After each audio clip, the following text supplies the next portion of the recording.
del Ayuntamiento de Cartagena.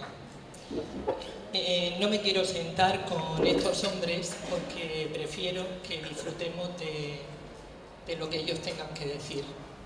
Solamente voy a decir que desde la concejalía pues estamos encantadas de poder abrir en esta ciudad una nueva línea de intervención relacionada con las nuevas masculinidades. Y para ello he leído, aparte del libro, varios artículos de Octavio Salazar. También nos acompaña José Antonio Ruiz, del Grupo de Hombres por la Igualdad, AIGE, que va a hacernos la tarde muy agradable, estamos seguras. Y de un artículo que leí de Octavio contra el silencio masculino, quiero leer un par de frases y ya le doy la palabra.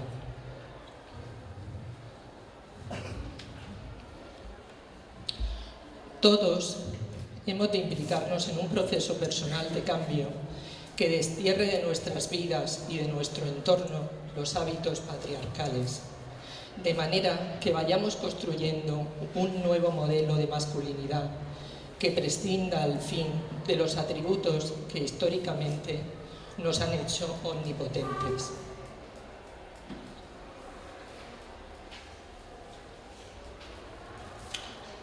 Todo ello, insisto, sin ocupar el espacio que por derecho y por justicia corresponde a nuestras compañeras y desde la complicidad que supone no querer ser los protagonistas de la película, sino acompañantes solidarios de todas las que todavía hoy deben luchar para que se reconozca su igual y diferente humanidad. Nos va la vida y la democracia en ello. Muchísimas gracias.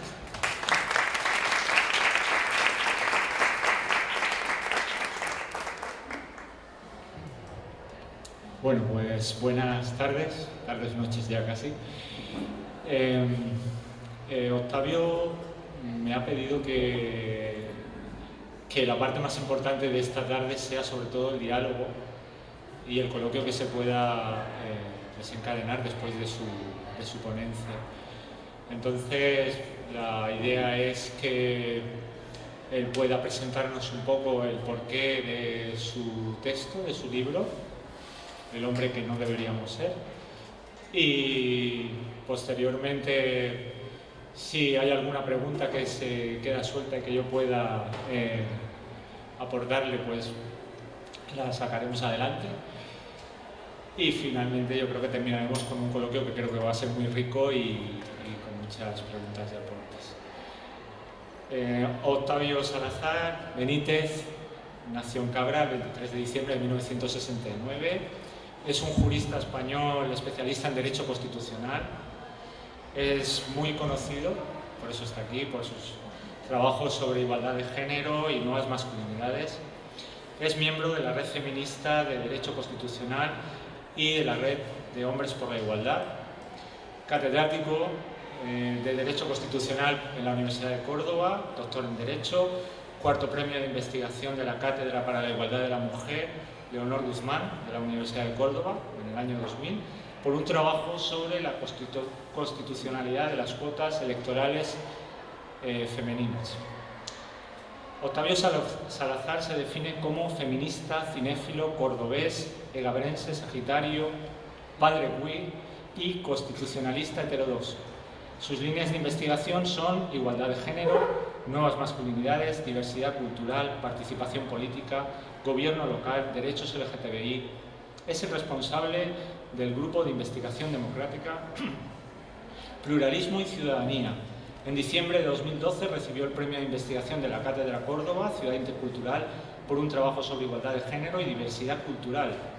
Entre otras obras ha publicado La ciudadanía perpleja, Claves y dilemas del sistema electoral español, Las horas, el tiempo de las mujeres, El sistema de gobierno municipal, Masculinidades y ciudadanía, y un texto sobre cine e igualdad, igualdad en rodaje, masculinidades, género y cine.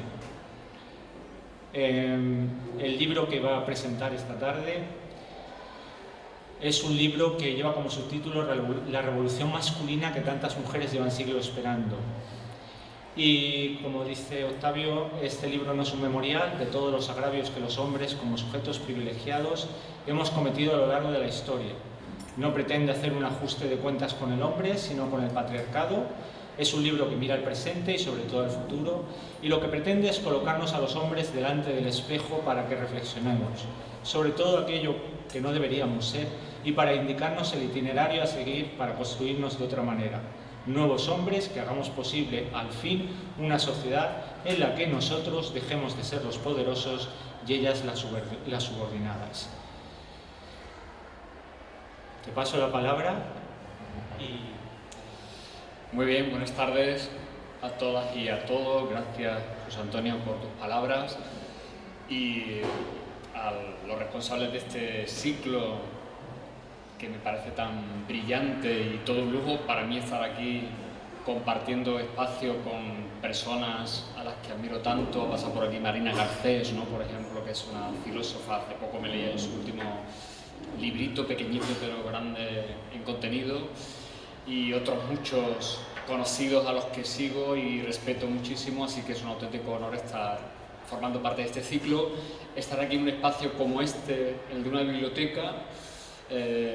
Yo siempre digo que los espacios que yo siento más míos son, no sé por qué orden, puede ser indistinto el orden, son las librerías y las bibliotecas. Yo soy una especie de ratón de biblioteca y no hay un espacio para mí más donde yo me sienta más a gusto que estar rodeado de libros como este, porque me parece que eso llama a la reflexión, al pensamiento y al encuentro también, ¿no?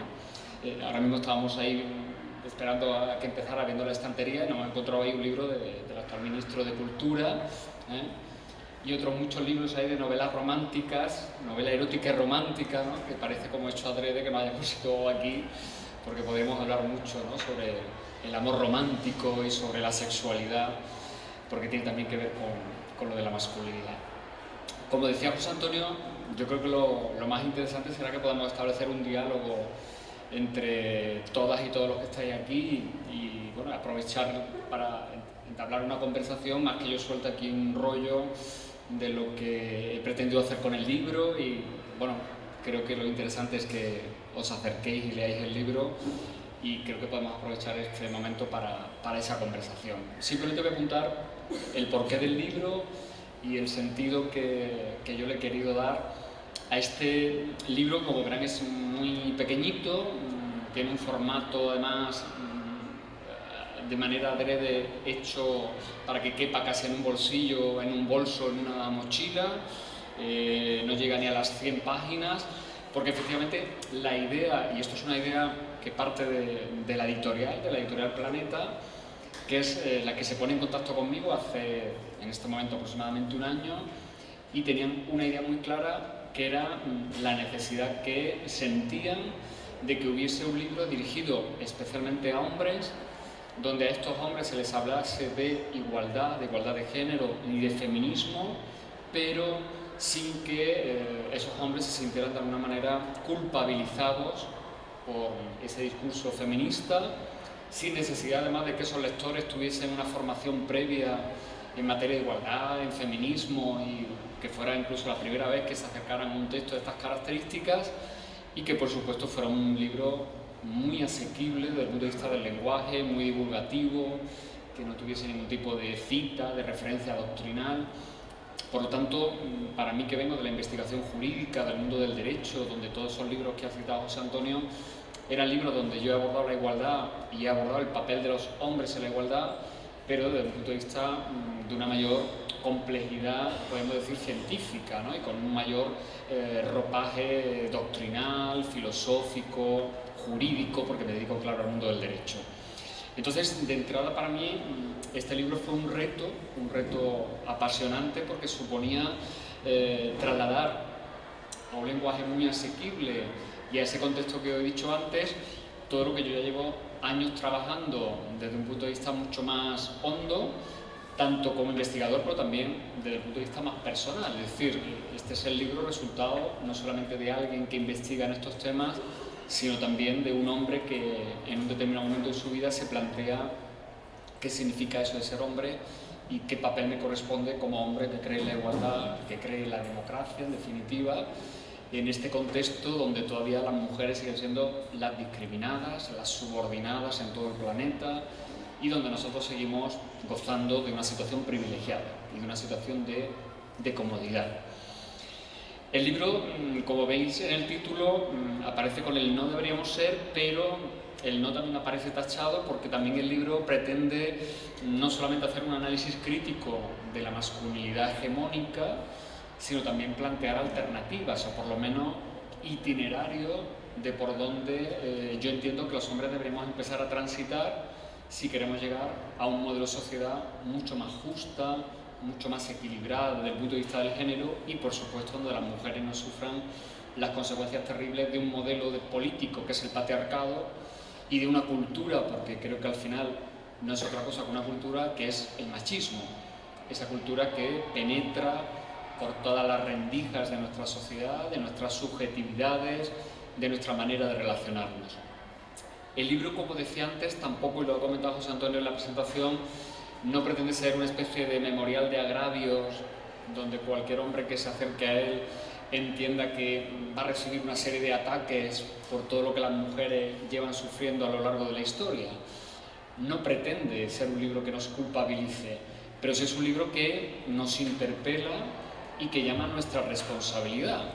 Y me gusta utilizar la palabra responsabilidad porque me parece mucho más incluso democrática que el término culpa, ¿no? Que es un concepto ahí tan judeocristiano y tan negativo y que yo creo que genera, pues, si me permitís la expresión, tan malos rollos, ¿eh? Yo creo que sí que como hombres tenemos una responsabilidad.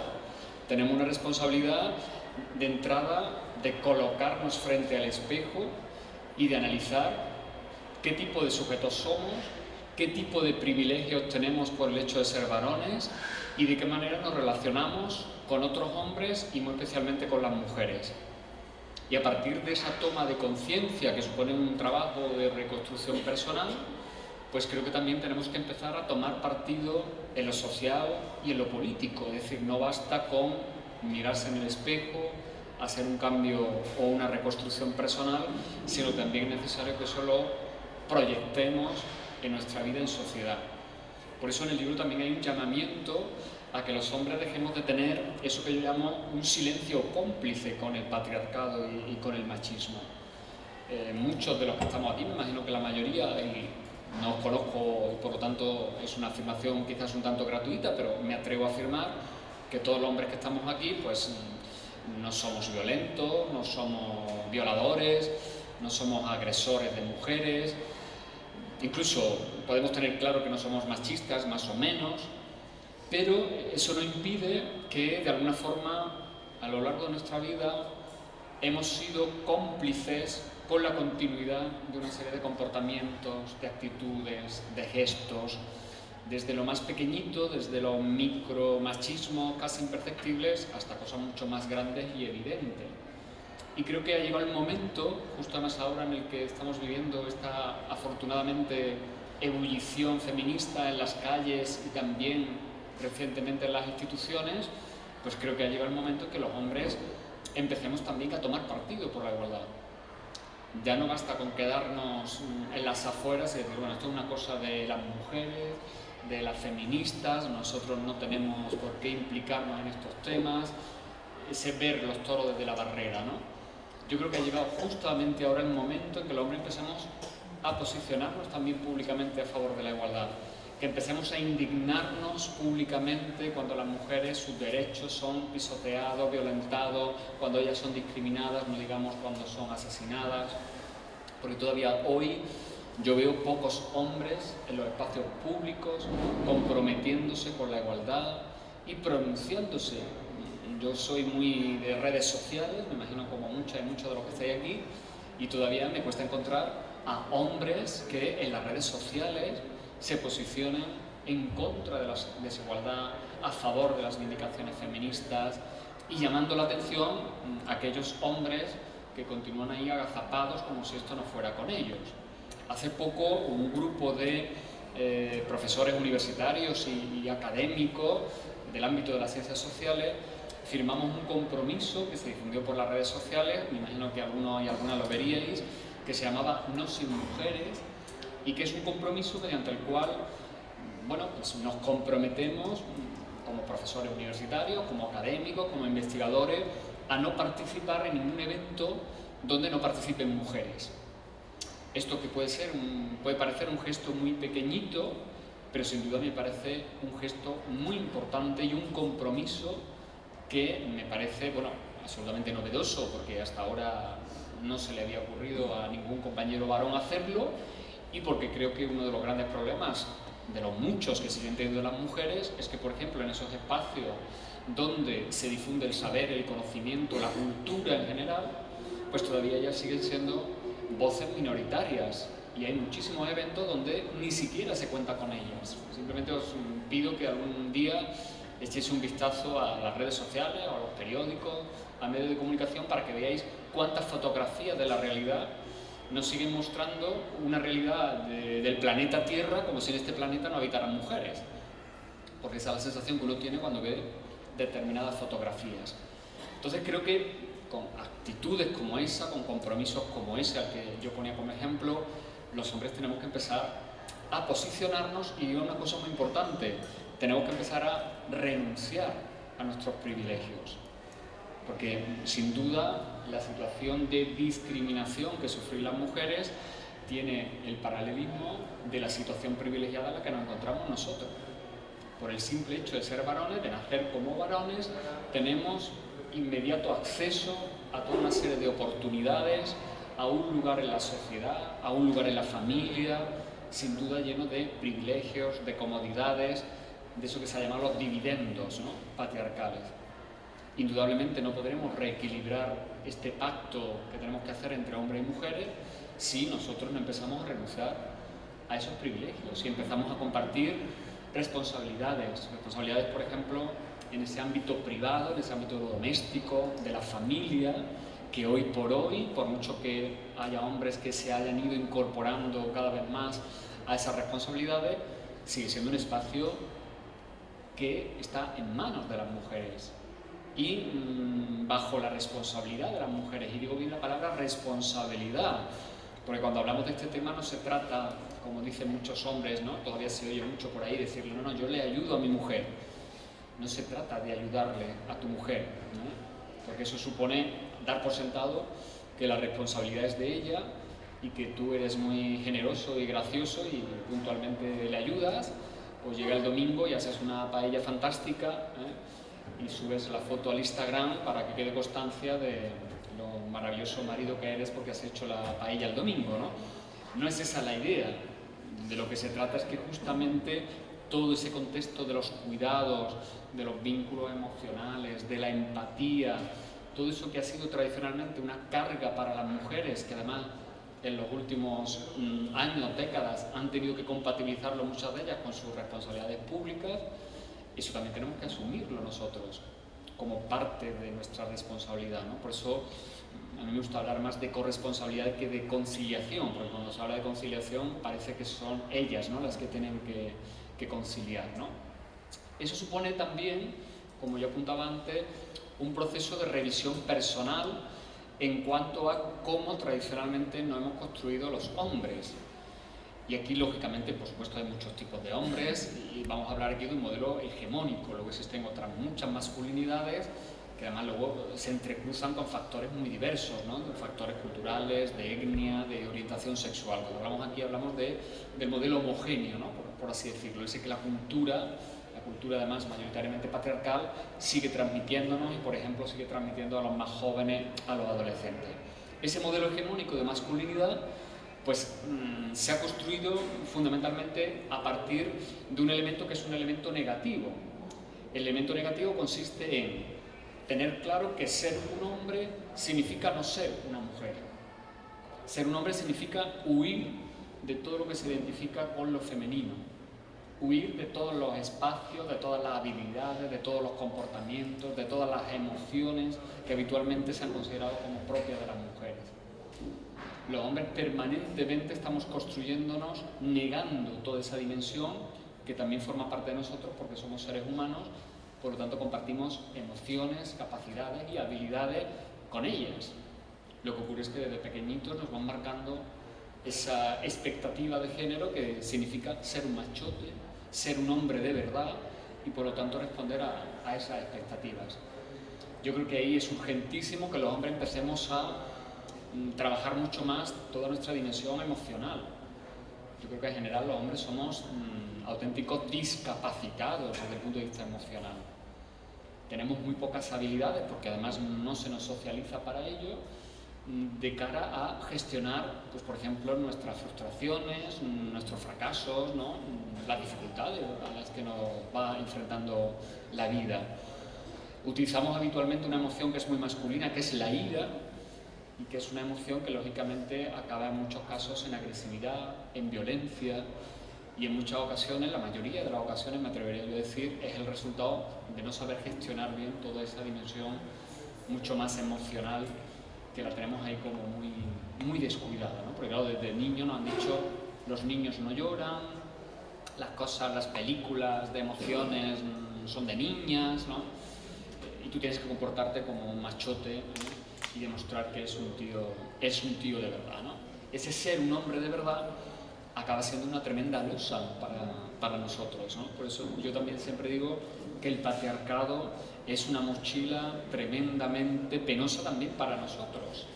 Las principales víctimas del patriarcado son las mujeres, pero es que nosotros también arrastramos toda una carga que es la que tiene que ver con ese modelo de lo que implica ser un hombre de verdad y ser un machote y además demostrarlo.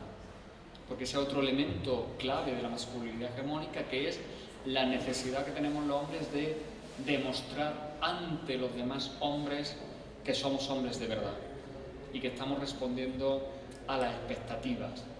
Por eso, entre los hombres es muy habitual determinadas actividades,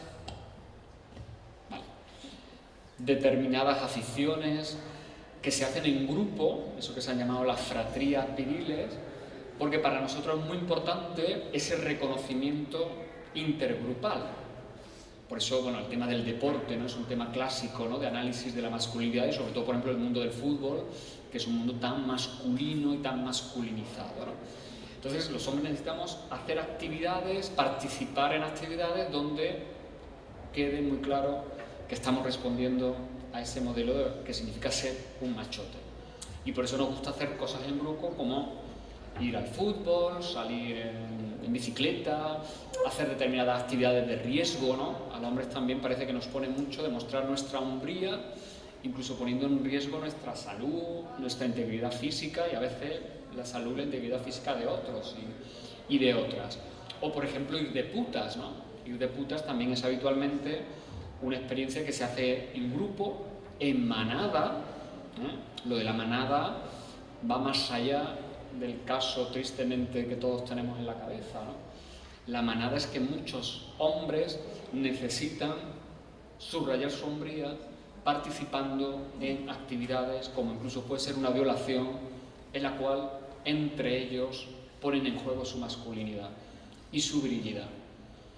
Eso de ponerlos en lo alto de la mesa, ¿no? Fijaros cómo el lenguaje también está lleno de esas connotaciones y de esos sesgos machistas y tremendamente patriarcales, ¿no? Esa expresión de ponerlos sobre la mesa, de tenerlos más grandes que los no sé qué, no me acuerdo ya del dicho aquel, ¿no? Del caballo, ¿no? No me acuerdo de quién era el dicho, del espartero. Es decir, hay cantidad de expresiones que utilizamos casi sin darnos cuenta y que responden, ¿no? a ese modelo cultural y simbólico. Y esa negación de lo femenino también lleva a que la masculinidad hegemónica sea una masculinidad habitualmente homofóbica, porque el hombre tiene muchísimo miedo, pues eso, a que se le confunda con una mujer. Por eso no es simplemente rechazo a la homosexualidad, que también, fíjense que en el mundo del fútbol, prácticamente en España, que yo sepa, no hay ningún futbolista conocido, ¿no? Y abiertamente gay, y a nivel internacional casi ninguno, porque estamos efectivamente con un mundo, con un espacio muy masculinizado en ese sentido tan negativo del término. Pero va más allá de la orientación sexual. Los hombres tenemos miedo incluso a comunicarnos afectivamente entre nosotros, porque inmediatamente esa comunicación afectiva genera una especie de sospecha de que tú estás traicionando tu masculinidad. Por eso los hombres somos tan poco dados a, por supuesto, besarnos en público, tocarnos, acariciarnos, tener un contacto físico, porque eso es como ponernos ya en alerta de que los demás nos pueden estar juzgando negativamente, ¿no? A mí siempre me gusta recordar que incluso cuando los hombres, algunos hombres, ¿no? Afortunadamente esto también ya empieza a cambiar. Cuando algunos hombres se saludan, fíjense cómo más que darse un abrazo se dan como una especie de paliza, se dan un palmetazo en la espalda, ¿no? O cuando te dan la mano, ¿no? Parece que cuanto más fuerte no te la den, como que estás demostrando más autoridad, ¿no? Bueno, pues son todo ese tipo de detalles y de gestos en los que nos vamos educando y que tienen que ver justamente con eso, ¿no? Con esa huida de esa dimensión afectiva y emocional, pues que yo creo que tiene repercusiones tremendamente negativas para nosotros mismos y para las personas de nuestro entorno. Los hombres no asumimos nuestra vulnerabilidad y a mí me parece que es una idea clave que justamente tendríamos que reivindicar por muchas consideraciones en este siglo XXI.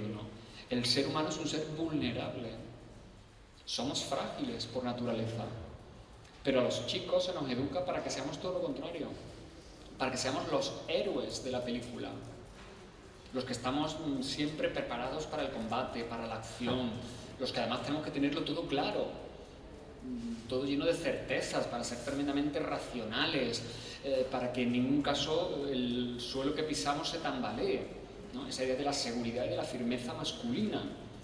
Yo que soy padre, y padre ahora mismo de un hijo adolescente, con todo lo divertido que puede ser padre de un hijo adolescente, los que tengáis hijos adolescentes podremos luego hablar del tema, pero para mí justamente la experiencia de la paternidad es una experiencia que provocó justamente que yo me replanteara toda esa idea de seguridad, firmeza y control de las situaciones que yo pensaba que tenía. Justamente el implicarme, ¿no?, en el cuidado de mi hijo me hizo darme cuenta de que yo era una persona llena de dudas, de fragilidades, de incertidumbres, y que todo ese aparato, ¿no?, que yo tenía un poco en la mente, ¿no?, de lo que suponía ser un tío seguro y firme, pues a mí se me vino abajo. Y bueno, mi hijo tiene 16 años y sigo en esa aventura, ¿no? Entonces yo creo que ese ejercicio de asunción de nuestra fragilidad y de nuestra vulnerabilidad es un ejercicio urgentísimo, diría yo, porque justamente ese reconocimiento de nuestra vulnerabilidad es lo que también nos va a llevar a reconocer la necesaria interdependencia. Es decir, no podemos ir como seres absolutamente individuales y totalmente desconectados de los otros y de las otras. Todo lo contrario, necesitamos de los otros y de las otras. Y eso nos lleva a otra segunda idea. Necesitamos cuidarnos entre nosotros y entre nosotras. Porque somos seres frágiles que vamos a necesitar cuidados en muchos momentos de nuestras vidas y en otros casos vamos a tener nosotros ser los que cuidemos. Y fijaros cómo a los chicos no se nos prepara ni se nos educa para cuidar. Se nos lanza ya a ese mundo donde estamos en el privilegio de que siempre vamos a tener habitualmente mujeres que nos cuiden y que estén pendientes de nuestras necesidades materiales y afectivas, que esté la camisa planchada, el niño duchado y el uniforme del colegio preparado para el día siguiente. Y eso nos hace seres, contradiciendo nuestra falsa idea, tremendamente dependientes. Es decir, creo que al final esa idea de la autonomía masculina es una idea falsa, porque nosotros somos autónomos porque tenemos siempre a mujeres que son las que garantizan que seamos autónomos y que podamos estar triunfando en lo público y que podamos tener un desarrollo profesional determinado y que tengamos una plenitud de desarrollo de nuestras facultades, pero siempre porque hemos tenido un colchón ahí femenino que es el que nos ha sostenido. Así que creo que ahí está una de las claves de revisión de nuestro modelo de sujeto y a partir de ahí también del pacto de convivencia y de cómo gestionamos los espacios, los tiempos y las responsabilidades entre mujeres y hombres. Y creo que ahí está justamente la raíz de las desigualdades que sigue habiendo entre hombres y mujeres, y mientras que no afrontemos esa revisión que tiene que ver con nuestra subjetividad más profunda, pues difícilmente vamos acabar con la desigualdad, vamos a acabar con las violencias. Es decir, es que esa masculinidad vinculada con esa idea del heroísmo, de la firmeza, de la seguridad, del control, es una masculinidad también siempre preparada y educada para ejercer el poder, para tener el poder y además, en su caso, también para ejercer la violencia. Y cuando hablo de violencia no me refiero simplemente a la física y evidente, ¿no?, de una aguantada, un asesinato o un maltrato físicamente hablando. Me refiero a la violencia que implica dominación sobre otro y habitualmente sobre otra. ¿Cómo entendemos los hombres la sexualidad? Por eso cuando veía los libros habría que replantearse el modelo de sexualidad masculina. ¿Qué modelo de sexualidad es lo que, por ejemplo, están recibiendo nuestros hijos y nuestras hijas todos los días a través de la pornografía que ven en Internet? Donde hay una sexualidad dominante masculina frente a una sexualidad femenina absolutamente subordinada y entregada a los deseos masculinos. La música que escucha mi hijo, por ejemplo, que tiene 16 años, qué tipo de letras, qué tipo de mensajes. Ahí hay una violencia simbólica que nos la estamos tragando todos los días, todas las tardes y todas las noches. Y entonces, claro, en esa violencia simbólica, vuelvo a insistir, nosotros siempre estamos en la posición de poder, de dominio, de autoridad. Por eso creo que es tan importante, cuando se trabaja sobre la igualdad de género, abordar el papel de los hombres en esa transformación, la necesaria revisión de las masculinidades y a partir de ahí el consiguiente paso, que es la implicación de los hombres en transformar el mundo en el mundo en el que vivimos y en el mundo en el que estamos. Y esta transformación se puede empezar desde cositas muy pequeñitas hasta cositas, claro, mucho más grandes, ¿no?, y mucho más visibles, ¿no? Seguro que muchos estáis, pues no sé, en un grupo de WhatsApp, que son tan habituales que los tengamos todas y todos, donde con relativa frecuencia pues hay algún gracioso que suelta un comentario machista, o un chiste que denigra a mujeres, o hace algún comentario que minusvalora a alguna compañera. Bueno, pues yo creo que sería importantísimo que los hombres que están en ese grupo pues saltaran absolutamente indignados con ese tipo de comentarios y señalaran con el dedo justamente a ese tipo impresentable que está haciendo ese comentario. Y ahí tenemos nosotros la responsabilidad. Creo que ahí las mujeres bastante tenéis ya con soportar, ¿no?, ese tipo de humillaciones, y habitualmente si saltáis vosotras genera incluso una respuesta todavía más cruda. Yo creo que ahí somos nosotros los que tenemos que empezar a posicionarnos. Lo mismo que, como os decía antes, cuando haya un evento donde no haya mujeres, pues somos nosotros los primeros que tenemos que decir, pues yo ahí no participo. Y de esa manera también dejamos en evidencia a los que están participando y que no les ha molestado que no haya mujeres. Por lo tanto, ese es el sentido desde el que yo entiendo que los hombres tenemos que empezar a implicarnos, ¿no? Y por supuesto, y con esto quiero terminar para que empecemos a hablar, ¿no? Y por supuesto otra cuestión, perderle el miedo que yo creo que muchos hombres le tienen al feminismo. Hay algunos hombres que le nombran lo del feminismo y es como si lo hubieran nombrado una especie de demonio con rabo, con tridente, con todos los rayos, ¿no?, del universo, ¿no? Hoy mismo hacía una entrevista en mi ciudad, en Córdoba, al concejal que está en el ayuntamiento, que es portavoz del grupo de Ciudadanos, y en la entrevista volví a decir eso tan repetido tantas veces, lamentablemente, de no, yo no soy ni machista ni feminista, ¿no? Claro, creo que además en los últimos tiempos, con el avance del feminismo, está habiendo también una reacción, eso que Miguel Lorente llama neomachista, que hace que muchos hombres se refuercen en esas posiciones tradicionales y reaccionen a la defensiva frente a cualquier propuesta de feminismo. Y yo creo que aquí la respuesta es tan clara como entender lo que es el feminismo. Y entender lo que es el feminismo es simplemente saber que el feminismo lo que persigue es la plena igualdad, la igualdad real de hombres y mujeres. Que ninguna persona, por razón de su sexo, tenga menores oportunidades o tenga un menor nivel de derecho. Eso es el feminismo. El feminismo, por lo tanto, no va contra los hombres, no es un ataque a los hombres, es un ataque a esa estructura de poder que es el patriarcado y al machismo, que es el que impide que tengamos igualdad de derecho. Por lo tanto, claro que los hombres deberíamos ser feministas y claro que deberíamos estar incorporados a la lucha feminista, porque la lucha feminista es la lucha por la democracia. Si creemos en la democracia como un sistema que garantiza la igualdad de derechos, pues necesariamente tendremos que ser feministas. Decía un jurista del siglo pasado, un jurista español, de los pocos hombres que en aquella época además hablaban de feminismo, decía Adolfo Posada, que se llamaba este señor, que el feminismo es un humanismo integral. Porque efectivamente lo que el feminismo reivindica es que justamente las mujeres sean reconocidas como sujetos humanos en toda su plenitud. Cosa que a lo largo de la historia no lo habéis sido y que todavía hoy no lo sois, desde algo, y con esto ya sí que termino, algo tan evidente y tan palpable y que yo creo que además en los últimos meses se está poniendo sobre la mesa, que es el hecho tan brutal de que el espacio público sea para las mujeres un espacio de peligros y de temores.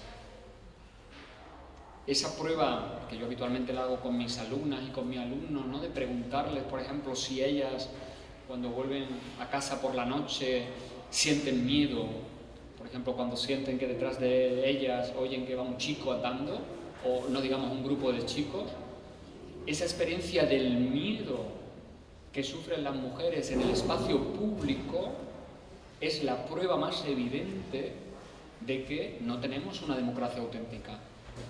Porque el espacio público nunca puede ser un espacio de miedos, de inseguridades, y mucho menos para la mitad de la ciudadanía, que son las mujeres.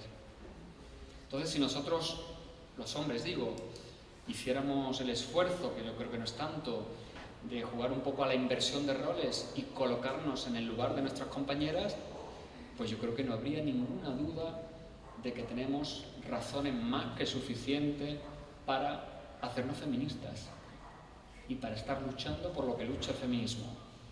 Y si encima de todo esto tenéis hijas, mujeres, claro, pues me parece que lo tendríais que tener más que clarísimo, simplemente por pensar en el mundo que le vais a dejar a ellas y a ellos también, ¿no? Pero muy especialmente a ellas, ¿no? Así que espero que si este libro se convierte, bueno, en una especie de llave, que a alguno le abre alguna puertecita, pues yo creo que es más que satisfecho si ese es el resultado, ¿no? Yo antes lo comentaba a los compañeros y compañeras que cuando presento el libro lo más habitual es que haya más mujeres que hombres en el público. Hoy afortunadamente veo por aquí bastantes hombres, lo cual está muy bien. Y luego cuando estas mujeres se acercaban con el libro, pues siempre me dicen, dedícaselo a mi marido, o a mi hijo, o a mi novio, se lo voy a dar a ver si se lo lee, a ver si se va enterando, ¿no? Y bueno, pues me parece que ese papel de mensajeras, ¿no?, que vosotras vais a hacer de todo esto, pues creo que bienvenido sea, porque el problema está, como eso lo cuenta muy bien José Ángel Lozoya, ¿no?, que es un compañero de Sevilla, que es uno de los hombres históricos, ¿no?, en la lucha por la igualdad. Él lo cuenta siempre muy bien con una anécdota que él decía que cuando hacía, por ejemplo, talleres a los que iban mujeres, pues había alguna mujer que decía, bueno, pues yo llevo, no sé, toda la vida haciendo cursos de igualdad, de feminismo, transformándome, pero claro, mi problema es que cuando vuelvo a mi casa, mi marido sigue siendo el de siempre, ¿eh? Entonces, claro, ¿cómo, no, hacemos ahí, ¿no?, para resolver eso? Y yo creo que ahora mismo estamos justo en un momento.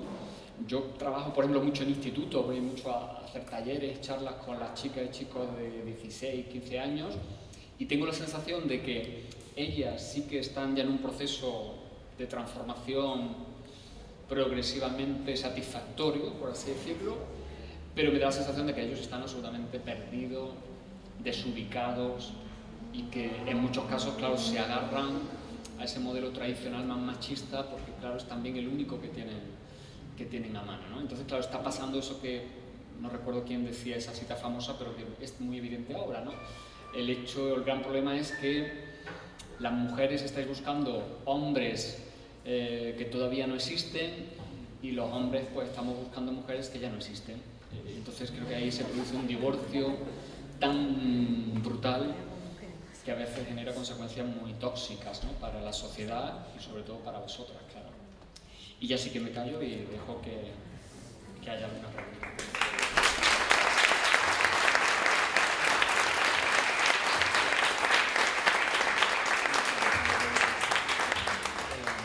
Bueno, a mí se me despierta, después de que todo lo que ha dicho Octavio es fiel reflejo de lo que está en el libro, incluso más. El libro tiene una estructura muy sencilla, tiene 10 primeros capítulos donde presenta qué es lo que ha pasado con nosotros, y digo nosotros, y luego termina con un decálogo, que luego yo creo que él podrá un poquito puntualizar mejor, sobre el hombre que no deberíamos y deberíamos ser, ¿vale? En todo lo que me has dicho, en el libro y en el acercamiento a lo que nos has contado, a mí me venía la pregunta de, has contado tu razón personal de por qué te acercas al tema de la igualdad y del feminismo, más o menos. He de decir que también Octavio tiene una novela que se llama Autobiografía de un hombre disidente, ¿no? donde creo que se desnuda más, cuenta con más pelos y señales lo que sucede en una situación en la que tenemos que cambiar. Entonces, en el texto dices que normalmente los pocos hombres que empezamos a cambiar es porque nos hemos sentido interpelados por mujeres o por alguna situación. ¿Qué otras situaciones personales crees tú que llevarán a un hombre a producir a que acontezca en su vida ese punto de ruptura, ¿no? Tiene que haber algo en el que un hombre diga, pues necesito esta llave. Entonces, aparte de esa interpelación que creo que las mujeres permanentemente nos lanzan, ¿qué otras situaciones nos pueden despertar el interés por decir, voy a buscar alguna llave porque esto a mí no me convence? Bueno, yo creo que ahí, hablar así un poco en genérico es complicado porque las trayectorias pueden ser muy diversas, ¿no? Y yo efectivamente en ese libro que comentaba José Antonio, ¿no? El autorretrato de un macho disidente, cuento pues varios elementos o factores, por así llamarlo, que en mi vida me llevaron pues a encontrarme, por ejemplo, con el feminismo, ¿no? Y que a partir de ese me abrieran determinadas puertas y ventanas. Yo, por ejemplo, siempre, y lo recuerdo en ese libro, yo he tenido conciencia siempre de cómo, por ejemplo, en mi familia los personajes, por utilizar un lenguaje literario, que a mí siempre me parecían mucho más poderosos, interesantes, atractivos y con una capacidad de enfrentarse a la vida que a mí me parecía admirable, habían sido siempre personajes femeninos. Y ahí estaban, pues, por ejemplo, mis abuelas, que fueron mujeres que vivieron la etapa más complicada de este país, de la posguerra, que ni siquiera pudieron acceder a los mínimos estudios. Una de mis abuelas no sabía ni leer ni escribir. Yo recuerdo que firmaba con el dedo, con la yema del dedo, con la tinta, y esa era su firma. Pero a pesar de todas esas limitaciones, siempre parecieron unas mujeres con una capacidad tremenda de gestionar conflictos, de sacar para adelante a sus familias. Es decir, yo creo que eran mujeres que actuaban casi de manera feminista, aunque no tuvieran ni idea de lo que era el feminismo, ¿no? Luego tuvieron un papel decisivo también en mi vida las mujeres maestras. Yo creo que esa experiencia yo creo que también la mayoría la hemos tenido, ¿no? Ha habido más mujeres habitualmente en la educación que hombres, y a mí pues es que fueron las que me enseñaron a leer, a escribir, a entender el mundo, y también a darme cuenta de que había otro tipo de mujeres que no eran las mujeres de mi familia, que eran mujeres ama de casa, sino que había mujeres que también tenían su trabajo, su profesión, su autonomía, mujeres solas, ¿no? Yo recuerdo que yo soy de un pueblo de Córdoba, de Cabra, ¿no? Que es un pueblo relativamente pequeño, y claro, en aquella época, estoy hablando del principio de los años 70, pues por ejemplo algo tan simple como que una mujer entrara sola en un bar, aquello era como una cosa que levantaba todo tipo de murmuraciones, ¿no? Entonces yo recuerdo, ¿no? Y en ese libro lo cuento, que yo tenía una maestra, ¿no? Que fue la que me enseñó a mí a leer y escribir, que era justamente una mujer soltera, autónoma, independiente, que fumaba, que entraba a los bares sola, que nadie sabía, bueno, qué era de su vida. Y para mí aquello fue como una especie de revelación de decir, oye, aquí hay otra manera de ser mujer y aquí pasa algo cuando esto es una excepcionalidad, ¿no?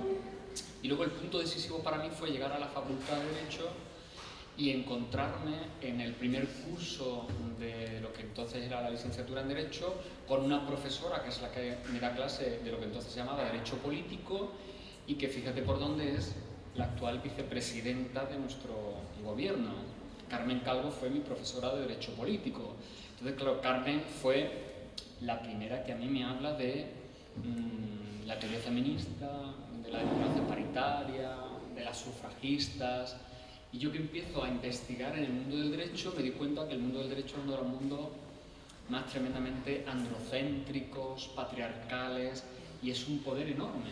Y todavía hoy lo seguimos sufriendo como un poder muy masculinizado, el mundo del derecho, el mundo de la justicia. Entonces, para mí aquello fue como una especie de revelación, ¿no? Lo mismo que cuando alguien tiene una revelación y se convierte a una religión, pues yo creo que entonces empezó mi conversión al feminismo, ¿eh? Y luego, bueno, pues creo que la experiencia de la paternidad, antes te lo decía, y creo que muchos hombres, y sobre todo en hombres más jóvenes que yo estoy conociendo en este tiempo, creo que esa experiencia es clave a la hora de replantearse su lugar en el mundo y tener a partir de ahí un primer acercamiento, si no al feminismo, si al menos a la necesidad de revisar a lo que se dedican, cómo actúan, cómo se relacionan emocionalmente. Puede que eso que se llama las nuevas paternidades puede ser una vía, ¿no?, para entrar ahí. Y luego yo creo que, fíjate también, en estos momentos que hemos ido atravesando los últimos años de crisis económica, de crisis social, donde tantos hombres pues también han sufrido los efectos de esa crisis, yo creo que muchos hombres eso también ha podido provocar como una especie de clic de decir, bueno, de repente todo ese modelo que para mí era el único, ¿no?, de ser el proveedor, de ser el hombre de éxito en lo público, de tener resuelta mi vida y una seguridad tremenda, ¿no?, pues ahora de repente me encuentro con que a lo mejor o me quedo en el paro, o tengo ya como 50 y tantos años y me va a resultar muy complicado volver a la vida pública, o tengo un trabajo precario y soy un fracasado en el sentido más viril de la palabra, y puede que esas situaciones de crisis pues a algunos hombres les lleven a replantearse cosas, ¿no? Pero sobre todo yo creo que la clave está muy especialmente en que tú tengas cerca mujeres en tu vida que de alguna manera te abran esa, como dice Rosalén en su canción, la puerta violeta, ¿no? Pues yo creo que ahí las mujeres tienen un papel esencial, ¿no? Bueno, la puerta violeta, yo creo que tú además literalmente ves el mundo con gafas violetas. Claro, es inevitable. Siempre, permíteme una cosa, yo siempre también lo digo, cuando uno se pone las gafas violetas o se sube al tren del feminismo, yo creo que eso ya es un viaje que no tiene vuelta. Es decir, que esto no es como quien dice me apunto a, no sé, en Andalucía diría una cofradía. Me apunto a una cofradía y al día siguiente me desapunto, o a un club de fútbol o a lo que sea. No, no. Esto yo creo que es una vez que tú ya tomas conciencia de género y te pones eso, las gafas violetas, yo creo que eso ya no tiene vuelta atrás. Es decir, esto es algo que te acompaña siempre y que te hace que continuamente estés replanteándote y poniendo cosas en duda. Dice Amelia Valcárcel que el feminismo es una permanente filosofía de la sospecha, ¿no? Porque claro, ya permanentemente estás cuestionando, pues eso, la realidad, lo que ves en los medios de comunicación, tu mismo lugar en el mundo, ¿no? Te vuelves también muy autocrítico contigo mismo, y yo creo que eso ya te acompaña de por vida. Por eso yo creo que lo de ser feminista no es tanto como un punto de llegada, sino más bien un proceso. A mí cuando alguien me pregunta, bueno, ¿tú te defines como feminista? Digo, bueno, yo estoy en proceso de ser feminista, ¿no? Y estoy aprendiendo y en el camino, ¿no? Pero a mí me parece que es una especie de aprendizaje que no acaba en la vida, ¿no? Y afortunadamente no acaba, ¿no? Bueno, antes has nombrado el ejemplo del WhatsApp, ¿no? De que todos deberíamos ser capaces de, como dices en el libro, de tener una militancia radical con la causa frente al patriarcado y frente al machismo.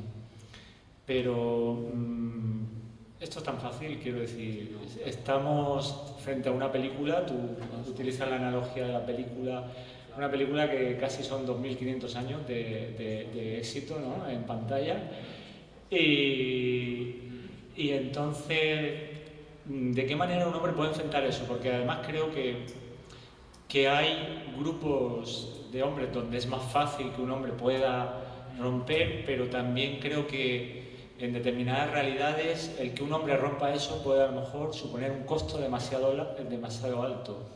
Claro. Claro, pero volvemos a lo que yo planteaba antes. Claro, es que todo esto va a suponer un coste, porque vamos a perder esa posición de comodidad. Es decir, yo creo que este libro y todo lo que desde el feminismo se nos puede decir a los hombres implica colocarnos en una posición de incomodidad. Claro, inevitablemente que nos va a colocar en una posición de incomodidad y va a tener un coste, ¿no? Siempre lo dice, eso lo explica también muy bien Miguel Lorente, cuando él habla de que te convierte en una especie de traidor.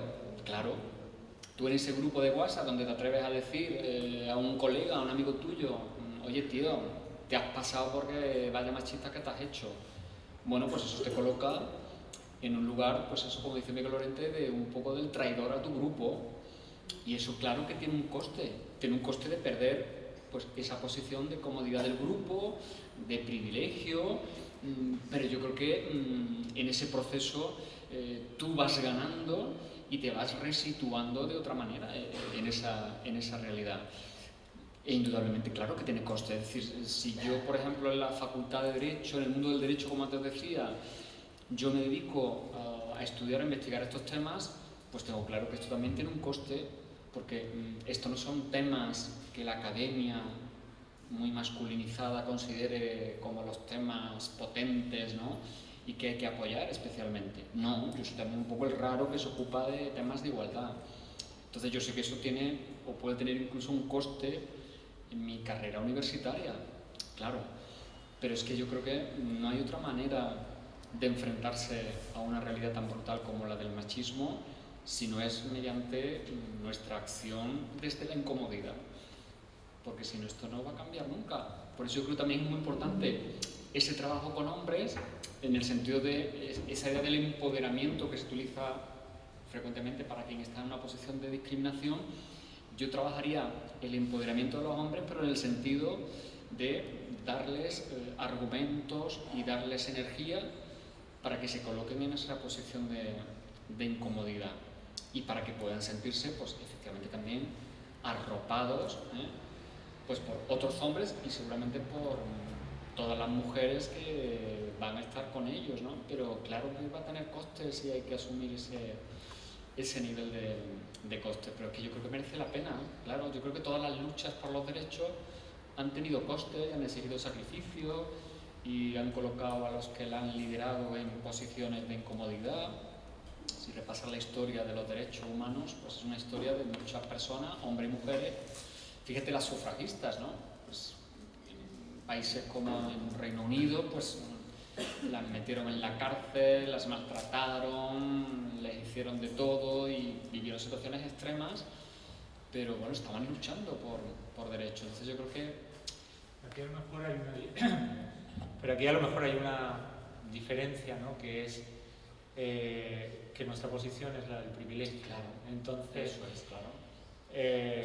el que tengamos que renunciar a una posición de comodidad y donde no sepamos los premios y donde tengamos que lanzarnos en la incertidumbre, creo que sí. Claro, sí, claro, por eso es tan complicado y por eso el patriarcado se reproduce y con nuevas estrategias a medida que las mujeres van avanzando. Claro, hace un año así hubo un grupo de hombres que incluso hicieron un documental defendiendo a los hombres maltratados por las mujeres para poner de manifiesto que eran como los grandes olvidados. Es decir, que fíjate hasta qué punto hay una reacción defensiva a medida que las mujeres van consiguiendo derechos y posiciones de igualdad, ¿no? Pero claro, ahí es donde está la gran dificultad, claro. Es que quien está en una posición de poder cuesta mucho. Siempre digo medio en broma, ¿no? En Francia tuvieron que cortarle la cabeza al rey y a la nobleza para hacer la revolución. Porque claro, es que quien está en una posición de poder, pues normalmente se va a resistir a perderla. Claro, por eso es tan importante el trabajo con los hombres para que, en fin, no tengamos que cortarle la cabeza a ninguno. Vamos a ir por lo que yo parece. Sí, perfecto, venga. Sí. Está generando una pequeña ansiedad en la sala. Sí, claro. El micro, por favor.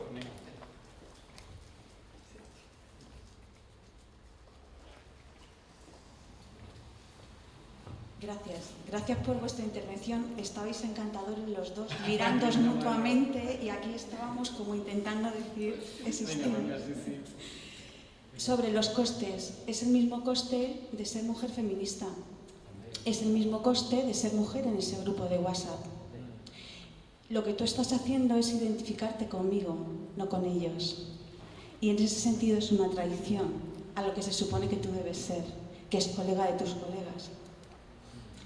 Hasta que no vengáis y no subáis en este carro, no vamos a cambiar nada. O sea, la clave del feminismo es que los hombres lo empecéis a tener claro, porque nosotras ya estamos en ello. Yo voy a ser más feminista conforme, porque estoy completamente de acuerdo contigo en que es un proceso, como la vida, como la sabiduría y como todo lo que tenemos por delante. Pero claro, hace falta que se supere. Mientras la otra parte yo hable y se levante una barrera porque mi información o mi aportación se recibe como agresión, yo eso no lo puedo cambiar, porque eso depende de quién escucha, no de quién habla. Por eso es tan fundamental. Y gracias.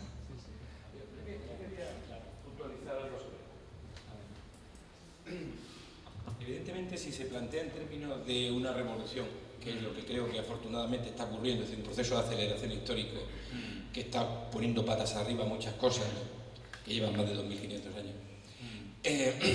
Evidentemente eso va a tener ganadores y perdedores, y los que se van a resistir a perder privilegios, eso es así, sobre todo porque son privilegios materiales y en fin. Pero yo creo que el discurso hacia los hombres no puede ser solo el de tienes que sacrificarte, tienes que reconocer, vas a perder, sino vas a ganar. Es decir, hay que establecer unas compensaciones que sin duda se producen entre los hombres que estamos en transición, pues llamémosle así, porque venimos con una, en fin, hemos sido educados como hemos sido educados y hemos mamado lo que hemos mamado y nos hemos conformado como nos hemos conformado. Pero llevamos años intentando cambiar cosas en nosotros. Pero eso tiene compensaciones concretas que pueden hacer muy atractivo ese proceso para muchos hombres, porque los hombres somos unos mutilados emocionales, porque tenemos muchas dificultades para relacionarnos con las mujeres y con los hombres, y estamos muy cortados con un seco que nos limita muchísimo. Y lo que hace el feminismo y la igualdad es enriquecer la vida de los hombres también. Y eso a muchos hombres, esa perspectiva de enriquecer su vida, sus relaciones con sus hijos y con las demás personas, va a ser mucho más interesante que decirle simplemente tienes que moralmente aceptar que las mujeres están sometidas y por tanto tal, y sufrir las consecuencias. No, esto no, solo no. Y esto es verdad, pero hay que decir que los hombres también vamos a ganar en este proceso, cosas que son muy importantes para nosotros, para nuestra felicidad y para nuestra manera de vivir y de entender la vida. Y yo creo que esto es lo que puede movilizar a muchos hombres que tienen que estar en esa lucha a la fuerza para que esa lucha avance más rápida y no encuentre tanta resistencia como encuentra ahora. Por lo tanto, creo que no solo hay que hablar de las renuncias, que sin duda hay que hacer renuncias a posiciones de privilegio y de poder y no sé qué, sino también a las ganancias, a las que vamos a tener emocionales y de otro tipo, que los hombres de luego vamos a ganar porque arrastramos una educación demasiado, digo, mutiladora, es decir, empobrecedora de la experiencia del humano. No, sí, claro. De acuerdo contigo en lo que dices, pero me gustaría establecer solamente un matiz, ¿no? Que a veces creo que hay un terreno como muy escurridizo. Efectivamente, nosotros vamos a ganar mucho si asumimos, yo siempre digo que el feminismo es un proyecto ético, ¿no? Porque te plantea una alternativa de una vida mejor. Entonces, es algo que te va a mejorar la vida tuya y de los que tienes alrededor. Pero a veces cuando se plantea ese discurso de los beneficios, ¿no? Y la idea de que nosotros también somos como víctimas del patriarcado, yo creo que hay que tener mucho cuidado para, es decir, tener muy claro quiénes son las verdaderas víctimas, ¿eh? Es decir, que las verdaderas víctimas son ellas, y no nosotros. Entonces hay que jugar ahí con una serie de equilibrios que a veces yo entiendo que son muy complicados, pero creo que es fundamental. Y por eso creo que es muy importante el trabajo con los hombres desde el punto de vista de todo eso que vamos a ganar, porque ejemplo, lo que decíais del punto de vista emocional, ¿no? Del punto de vista de la empatía, de los cuidados, pero también hay que trabajar desde el punto de vista, incluso yo diría como más teórico y de formación intelectual. Es decir, yo creo que tampoco se puede incorporar uno al feminismo teniendo el disco duro absolutamente virgen en cuanto a lo que el feminismo ha sido, ha supuesto y ha aportado. Entonces creo que también es muy importante que los hombres tengamos muy claro para también acabar con determinados recelos. Lo decía hace poco en Córdoba Ana de Miguel, dice, lo contrario del feminismo es la ignorancia. Claro, es que yo creo que esas barreras frente al feminismo vienen no solamente de defender nuestros privilegios, sino también de la ignorancia, y en muchos casos, claro, también interesada, ¿no? A veces es mejor no saber.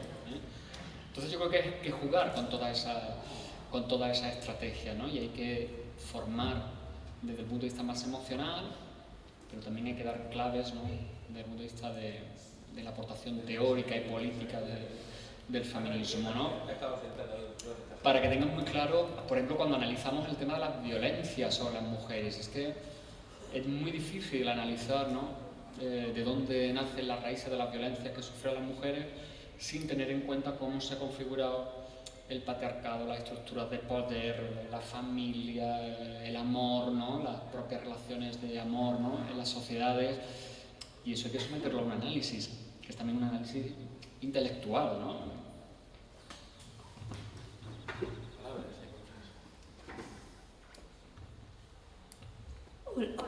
Hola. Estoy de acuerdo en lo que habéis dicho, en casi todo, pero permíteme que os puntualice una cosita. Cuidado con el discurso ese de que yo he nacido así, me han educado así, y algunos, cuando sale el tema en cualquier foro, en la familia, en una reunión, en cualquier foro, te dicen muy altaneros, no olvides que me ha educado una mujer. Entonces, cuidado, porque en eso es un escudo que sirve para justificar lo injustificable. Nosotras que somos mujeres, sobre todo de esta edad, nos han educado a ser sumisas, a ser obedientes, a ser unas excelentes amas de casa y un etc. muy largo. Por tanto, yo pienso que hay que hacer pedagogía y educar desde todos los ámbitos. Claro. Y cuidado, por favor, cuidado con las palabras. Gracias. Sí, no, claro. Sí, y estoy de acuerdo con lo que dices, ¿no? Que eso no se convierta en una excusa porque en muchísimas otras cosas o dimensiones de la vida hemos sido capaces de superar cosas en las cuales se nos había educado, ¿no? Y hemos dado saltos de gigante, ¿no? Con respecto, fíjate, a nuestro país, ¿no? En pocas décadas, ¿no? Cómo cambió este país, afortunadamente, en muchas cuestiones de moral, de familia, de todo, y veníamos de donde veníamos, ¿no? Entonces, claro, yo creo que eso nunca puede ser una excusa, ni tampoco lo que muchas veces en alguna sesión alguien me plantea, casi siempre una pregunta que va por ahí, esa como especie de culpabilización de las mujeres porque han sido las transmisoras, ¿no? de las ideas machistas, ¿no? Cuando efectivamente hay que tener en cuenta en qué contexto, ¿no? Se ha desarrollado esa transmisión de valores y pensar también en dónde han estado los hombres en el momento de transmitir valores a esos hijos y a esas hijas, ¿no? Hasta qué punto también ellos han sido responsables, a veces por inactividad educativa, ¿no? Entonces nunca se piensa, ¿no? En los irresponsables que han sido los hombres dejando en manos de las mujeres las tareas educativas, pero sí que con mucha frecuencia se dice que las madres son las que siguen educando a los hijos, cuando efectivamente los procesos de socialización son mucho más complejos y hoy más todavía, ¿no?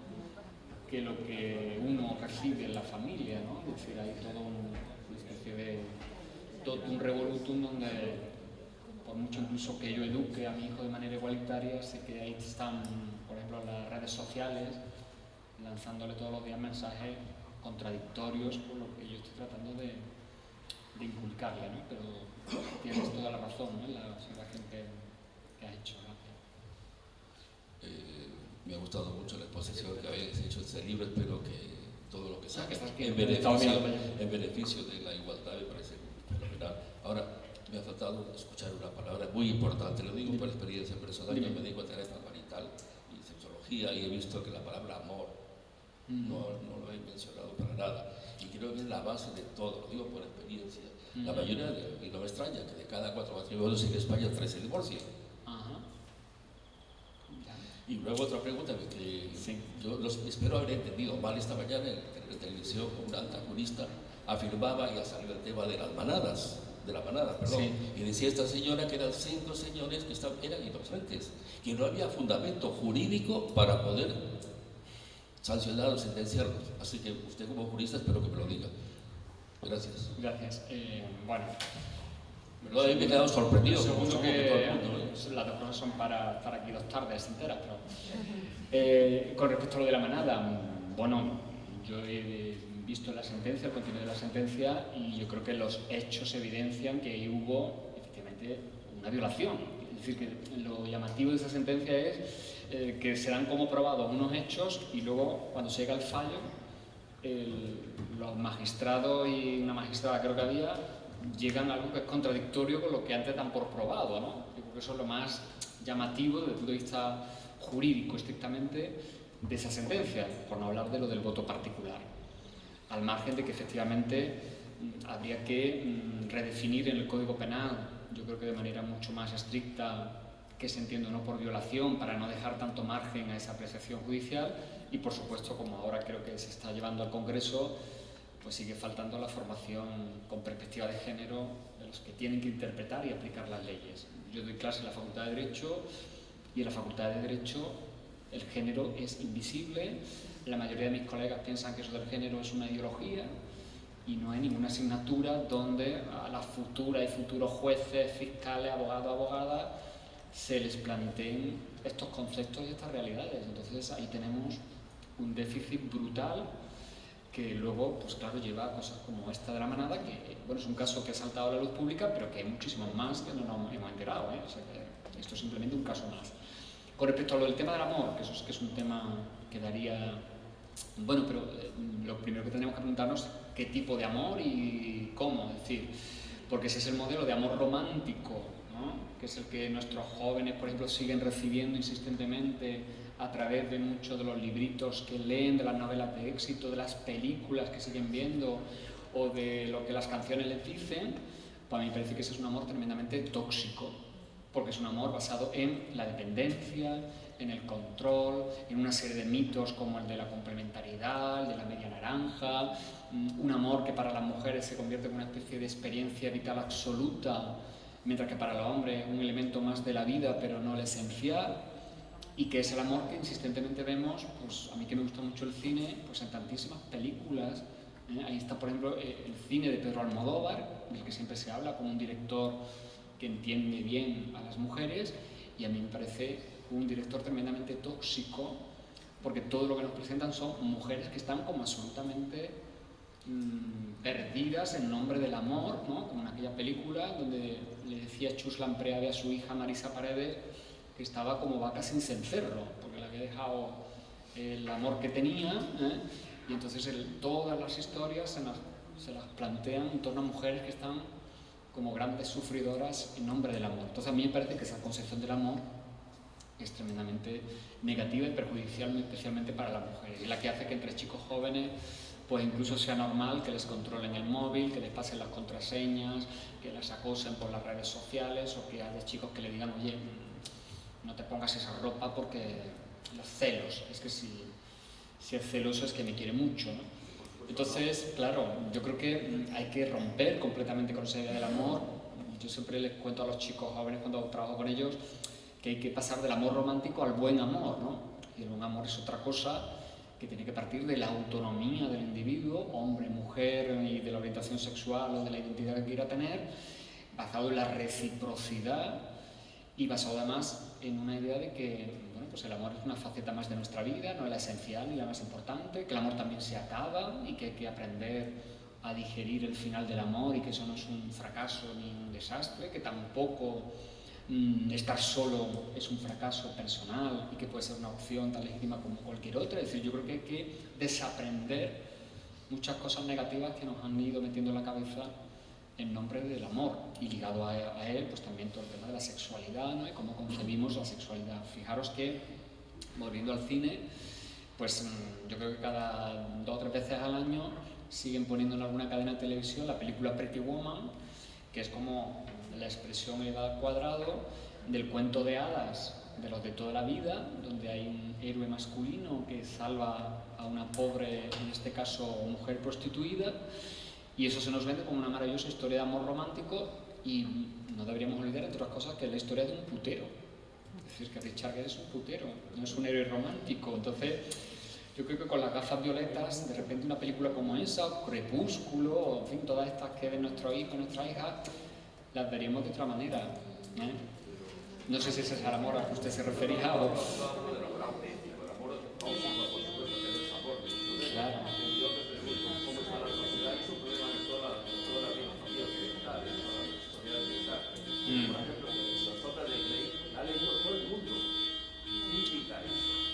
Claro.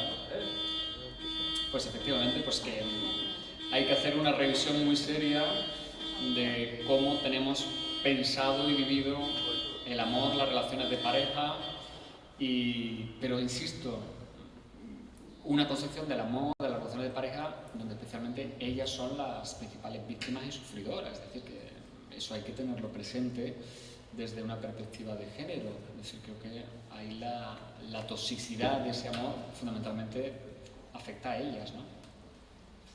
A ver, dos aportaciones. Una, mi padre y mi tío fueron educados en la misma casa con mis padres, sí, a 20 kilómetros de tu pueblo. Tuvieron los dos la misma educación y uno, cuando se casó, llegaba a casa y decía: Victoria las zapatillas, Victoria la comida, Victoria has hecho las cosas.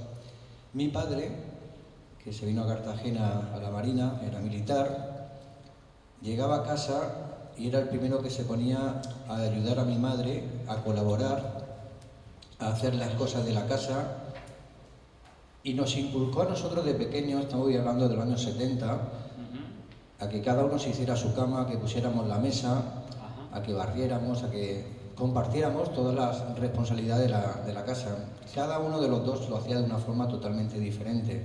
Entonces creo que también, aparte de la educación, del entorno, va un poco también en la esencia de la persona, ¿no? Mi hermano, recuerdo de pequeño que decía que no era mariquita para tener que barrer ni fregar, que eso era cosa de mujeres. Y luego he tenido una expareja que su padre tenía dos hermanos mayores y ellas son dos más pequeñas, y ellos tenían que hacerle la cama a sus hermanos porque era obligación de mujeres, ¿no? Entonces va un poco también, independientemente de las costumbres y de la educación y la esencia de la persona. Eso por un lado. Y por otro lado, no se ha tocado el tema de el hombre que necesita, porque genéticamente lo llevamos integrado desde que existe el hombre, ¿no? El hombre protector, el macho, que tiene que proteger a la hembra, y la hembra que busca un macho que la proteja, que busca ese macho alfa. ¿Qué ocurre cuando un hombre pierde o no tiene esa esencia de machote, de protector, sino que es un macho beta? ¿Y qué ocurre con esos machos alfa que hoy en día estamos haciéndole ver que tienen que tener ese acercamiento, esa equidad con la mujer, ¿no? Con la igualdad de la mujer? Si ellos se posicionan en el lado de la mujer, pierden la esencia del cerebro reptiliano de tener que ser ellos protectores, porque si no, ya no son válidos para la mujer, porque una mujer no va a querer un hombre que no la protege. Es un planteamiento un poco... No sé si me he enterado bien de lo que querías decir. A esta hora de la tarde, después de los kilómetros que llevo en el cuerpo, no estoy en mis mejores condiciones, pero vamos a ver. Dos cosas simplemente me atrevo a lanzar al hilo de lo que tú dices, y no es una respuesta a lo que tú dices, sino simplemente que, intentando comprenderte, me venían dos cosas a la cabeza. Primero, yo creo que un error que cometemos siempre cuando se habla de cuestiones relativas a igualdad y en general a derechos humanos, pero muy especialmente cuando hablamos de igualdad y de discriminación y de situaciones, por lo tanto, de injusticia, es tratar de plantearlo todo desde la perspectiva de los relatos individuales. A mí me parece que hacemos un flaco favor a la lucha por la igualdad si de repente el debate lo reducimos a contar experiencias personales.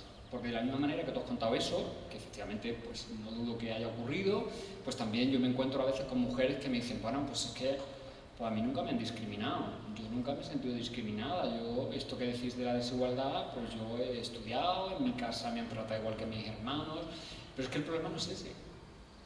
El problema es que seguimos teniendo una sociedad, un mundo, donde efectivamente las mujeres son discriminadas, subordinadas, asesinadas por el hecho de ser mujeres.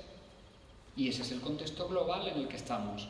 Y que tú, por ser mujer, aunque no te hayan violado, no te hayan acosado, no te hayan discriminado, tienes muchas papeletas para que pasado mañana te pueda pasar. Mientras que yo como hombre, uno de los teóricos de la masculinidad inglés que se llama Grayson Perry, en un libro reciente que se llama La caída del hombre, lo explica muy bien. Dice, los hombres nacemos con una especie de billetes de lotería en el bolsillo y aunque no nos toque el gordo, pero casi siempre nos toca la pedrea. Dice, esa es la diferencia entre los hombres y las mujeres, ¿no? Entonces, claro, yo no soy partidario, ¿no?, de poner el foco en esas historias individuales porque creo que nos hacen perder la perspectiva de dónde está la situación estructural de desigualdad y de violencia. Y luego, tú has utilizado palabras que a mí me chirrían muchísimo, como es, por ejemplo, todo lo que has dicho con relación a la esencia de la persona. ¿Qué es la esencia de una persona? Es que a mí esas visiones esencialistas a mí me parecen tremendamente peligrosas porque son además las que históricamente han servido para justificar que las mujeres estén en determinados espacios, ocupen determinadas responsabilidades, nosotros estemos en otros, cuando yo creo que la identidad del ser humano es mucho más compleja que todo eso, es una mezcla de elementos biológicos, culturales, sociales, se va haciendo permanentemente, es algo como muy fluido, y yo creo que el objetivo futuro, pero a muy, muy largo plazo de la humanidad, debería ser justamente que ni siquiera necesitáramos las etiquetas de hombre, mujer, masculino, femenino para definirnos. Porque efectivamente yo creo que las identidades son tan plurales, tan diversas, que esa sería la verdadera conquista de la igualdad. Pero hoy por hoy, evidentemente no podemos llegar a ese punto. Hoy por hoy, en el que las mujeres todavía tienen que estar peleando y donde todavía es noticia que haya un gobierno con más ministras que ministros, pues hoy por hoy, claro que necesitamos seguir hablando de hombres y mujeres. Pero no soy partidario de que utilicemos esa idea de la esencia del hombre protector. Yo creo que ahí, y creo que ahí además todos los estudios en ese sentido lo avalan, lo que es una determinada construcción cultural, política, que sobre todo se intensifica tras el periodo de la industrialización en el siglo XIX, cuando hay una división entre lo público, lo privado, el papel de proveedor y el papel reproductor de la mujer, y toda esa serie de binomios jerárquicos que son los que caracterizan el patriarcado y que son los que habría que romper. Es decir, toda esa visión del pensamiento... Claro, tú te vas haciendo con esa división que te dice, no, lo público frente a lo privado, la razón frente a la emoción, los trabajos productivos frente a los trabajos reproductivos, la heterosexualidad frente a otras opciones sexuales, es decir, lo uno frente a lo otro. Incluso nuestra propia estructura de pensamiento, al menos del pensamiento occidental, está basada en esa especie de binomio. Siempre necesitamos un uno y lo otro, ¿no? El que está dentro y el que está fuera. Y yo creo que eso es lo que hay que justamente revolucionar, porque esos binomios han servido para mantener a una parte en una posición de poder y a otra parte en la invisibilidad más absoluta. Entonces, a mí me parece que el tema es, más que de esencias, es un tema de política, porque tiene que ver con el poder. Sí, bueno, está clarísimo que es la sociedad la que educa, y prácticas y actitudes patriarcales y androcéntricas las tienen las mujeres y los hombres. Por lo tanto, la clave está en la sociedad. Pero yo quería comentarte una cosa un poco muy concreta, ¿vale? Por romper un poco el esquema etéreo. Me gustaría saber tu posición o qué piensas de la situación actual sobre la legislación con el tema de los apellidos. Porque el tema de la ocultación de la mujer está claro que es una herramienta muy importante del poder. Y el tema de los apellidos, hasta hace muy poquito hemos conseguido un paso, pero creo que no es hasta donde tenemos que llegar por cómo está ahora mismo. Pero quería saber un poco tu ¿Qué piensa de si hemos llegado al final con esta legislación que tenemos sobre el tema de los apellidos o todavía tenemos que dar un paso más? Que entiendo yo que tenemos que dar un paso más porque claro. soy de las personas que piensa que el primer apellido debe ser el de la madre porque es el seguro. La que lo ha parido. El otro no es seguro. ¿Y cuánta gente lleva apellidos de hombres que no son sus padres, no? Ya. ¿Qué piensan al respecto? Bueno, ahí lo que pienso es que los que tenemos que dar un paso somos nosotros, la ley no. O sea, la ley permite que se elija el primer apellido, ¿no? Entre los progenitores, pero los datos nos demuestran que sigue siendo todavía un porcentaje mínimo el que sigue teniendo como primer apellido el de la madre, ¿no? Y que muchas familias, muchas parejas, pues yo creo que se plantea el tema de decir, bueno, pues, ¿para qué vamos a liar un follón? ¿Para qué vamos a liar un problema, no?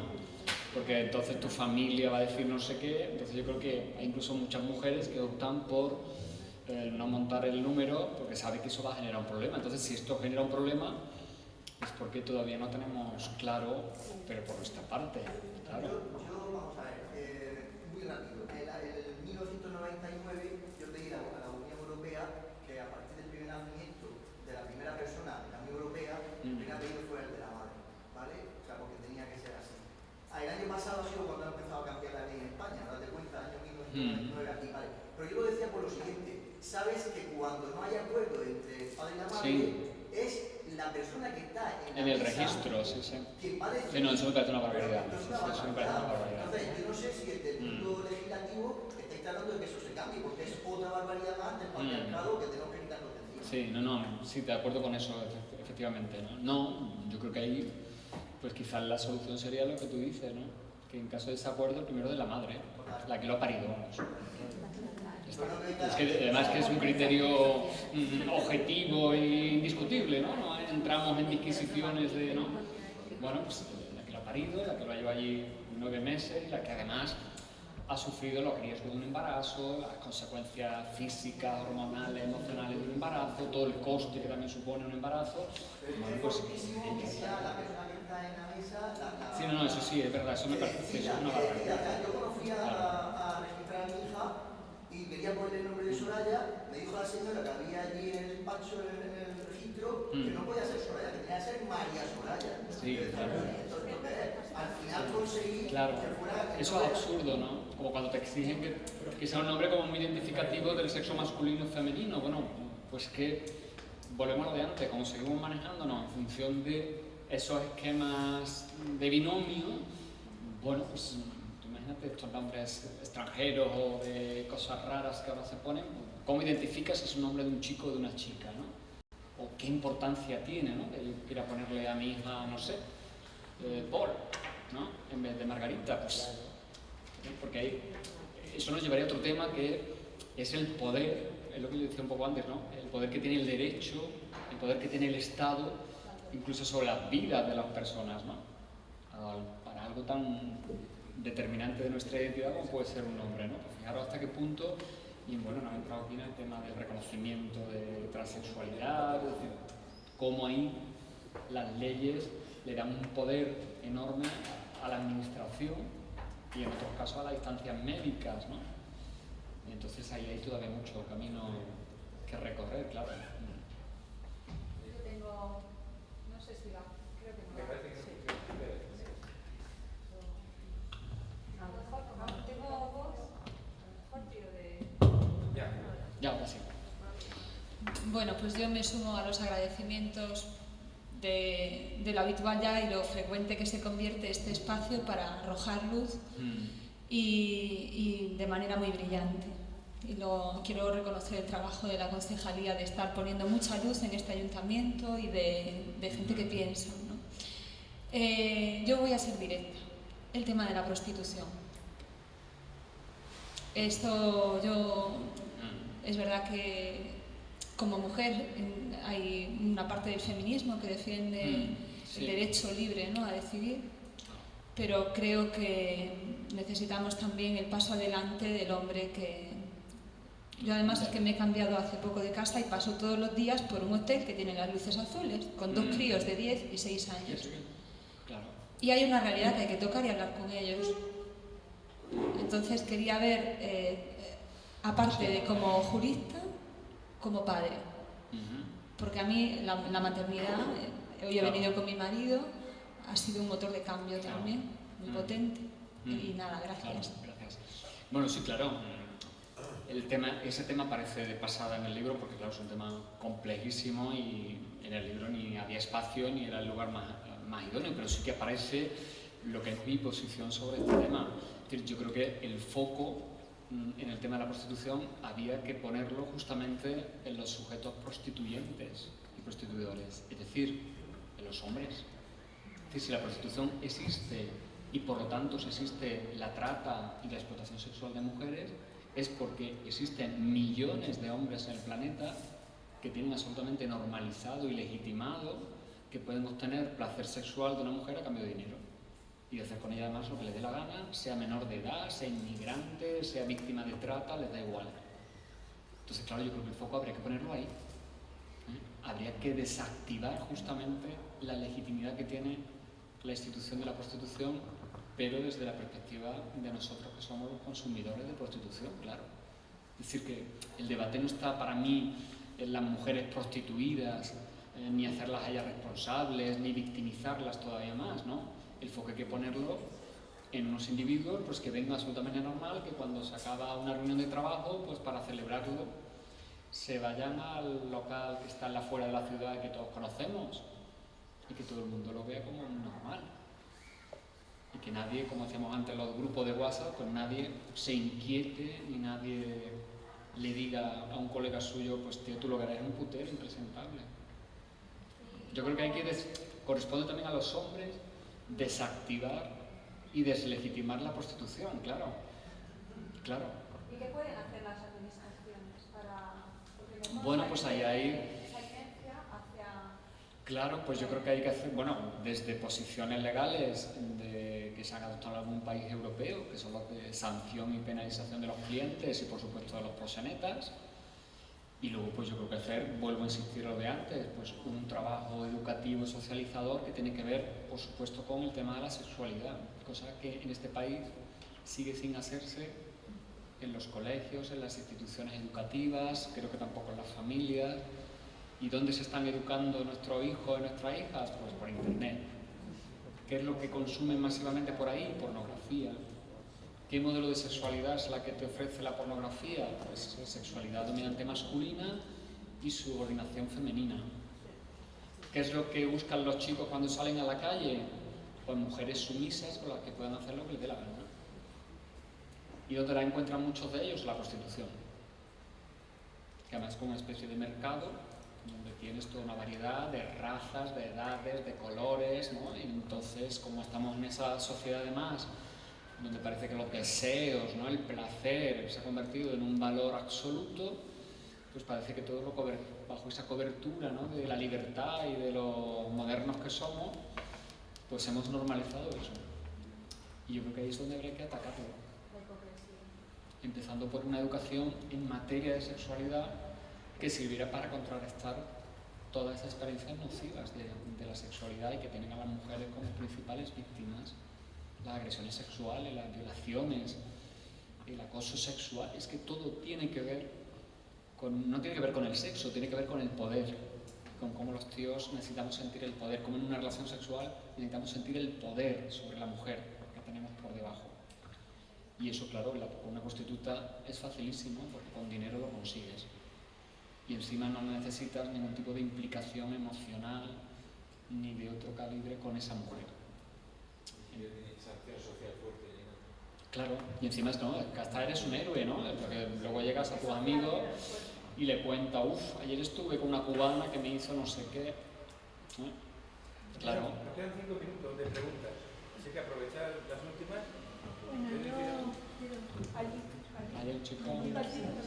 Oye, me encanta que haya tantos hombres interviniendo en estos temas. Sí, se oye.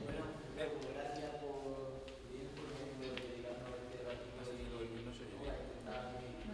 No se oye. Coge el micro, por favor. Coge el micro porque además se está grabando y mejor que... Pues bueno, eso, gracias por el rato que nos has dedicado a todos y por tu visión y un poco la llave de la que he hablado antes. Y nada, enhorabuena por el libro, que bueno, aún no lo he leído, pero creo que lo voy a leer. Y bueno, nada, simplemente era a ver si podía dar una pequeña pincelada de tu visión sobre el... Bueno, yo te tuteo ya como si... Sí, no, perfecto, claro. De tu visión sobre el femenino inclusivo, ¿no? Que hemos estado hablando de este hombre de la camiseta de flores. O sea, que me encanta. Patricio.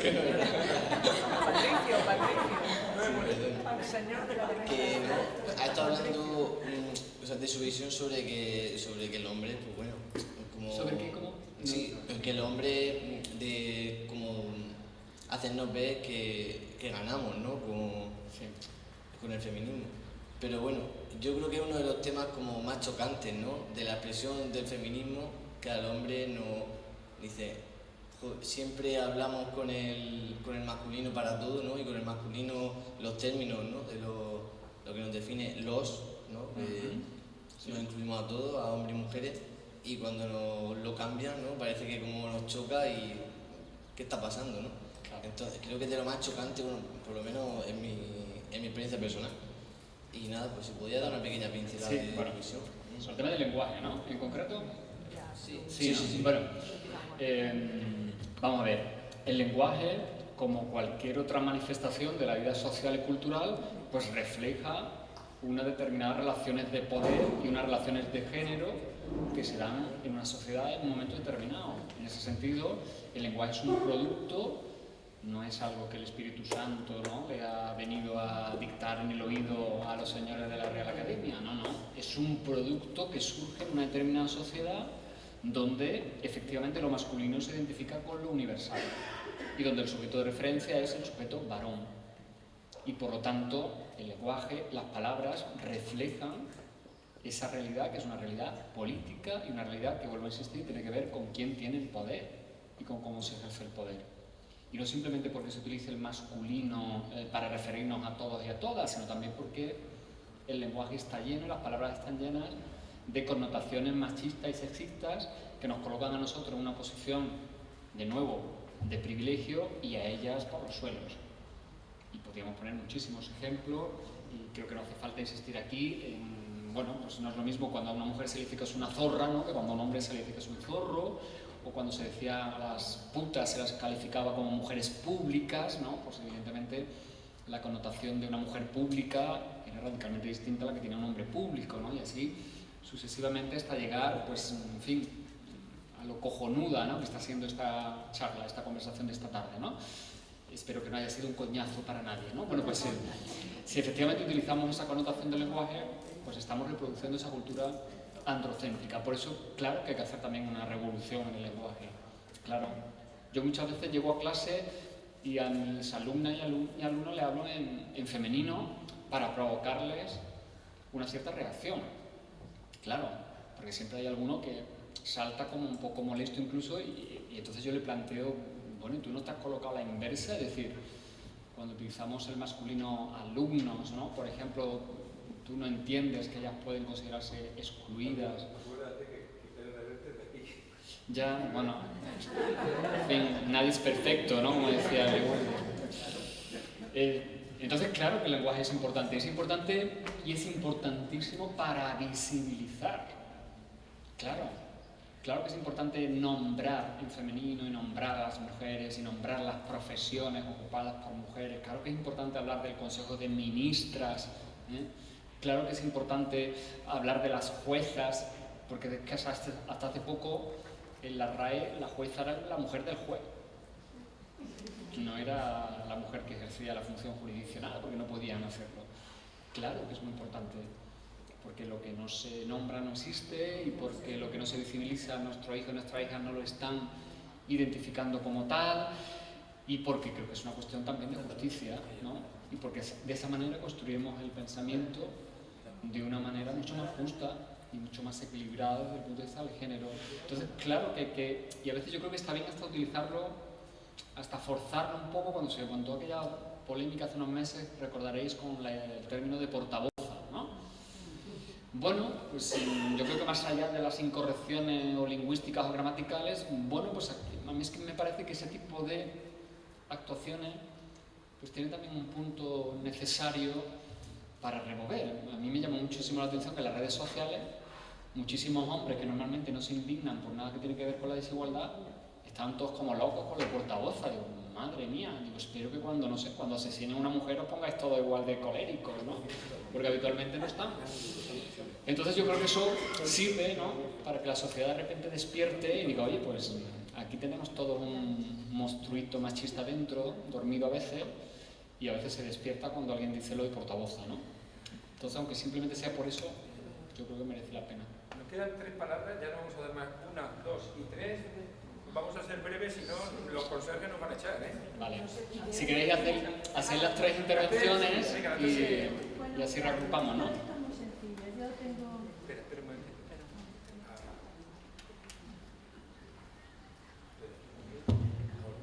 ¿Me oyen ahora? Esto es muy sencillo. Yo tengo ya mucha edad. Cuando yo era jovencita, esta era la situación que existía. Yo creía de verdad que cuando yo fuera mayor, es el trauma que llevo en mi vida, ¿eh? Pues, todo ha cambiado, pero esto lo encuentro en la misma situación o más exagerado. Entonces yo veo que al hombre no se le despierta por todas estas conferencias, que va a perder poder, que hay algo que le pueda a él, una chispa o algo cambiar, porque todas las generaciones que han transcurrido hasta ahora se han portado igual. Y no me digas que un chico cuando tiene los 18 años no es capaz, por mucho que se haya criado de una manera, decir, esta es una mujer, le puedo respetar, tiene los mismos derechos que yo. Entonces, como todo eso no ha cambiado nada, ¿qué es la chispa que puede surgir ahora que haya cambiado al hombre? Porque si no es que es la mujer la que siempre tiene que ir bregando. Entonces, que llegue un momento determinado que la mujer deje que él solo, por sí solo, como ser, cambie. Si existe algo. O hay que ir... Esperaré otra tira de años a ver si esto cambia. Pasándolo para afuera. Ahí al fondo.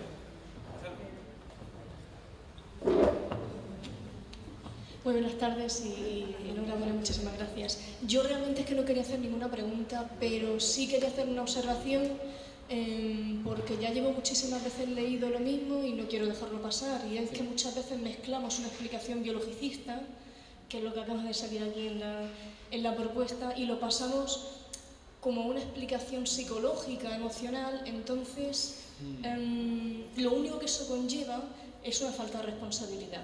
Me explico y soy más concreta. El decir, el hombre, el luchador, el cazador, que da protección a la mujer, bueno, yo no soy biologicista, pero vale, escucho todas las teorías y propuestas. Ahora bien, eso debe de quedar en, ¿tenemos un instinto o no lo tenemos? El hámster corre la ruedecita o no la corre. Ahora ya no podemos seguir más allá, porque el decir, yo no tengo ese instinto, no soy macho alfa, o no tengo ese carácter de protección con una mujer, ya nos estamos metiendo en el terreno de me da miedo que la otra persona no me acoja como soy. Es decir, entremos en psicología, emoción, etc. Entonces, cuidadito con mezclar lo que es biología con lo que es otra cosa, porque están bien todas las propuestas, pero mezclarlo no lleva a una... Obviamente no lo digo por usted, pero no quería dejarlo pasar. Claro, te entiendo perfectamente, claro. Simplemente. Y muchísimas gracias. A ti, pásalo para él.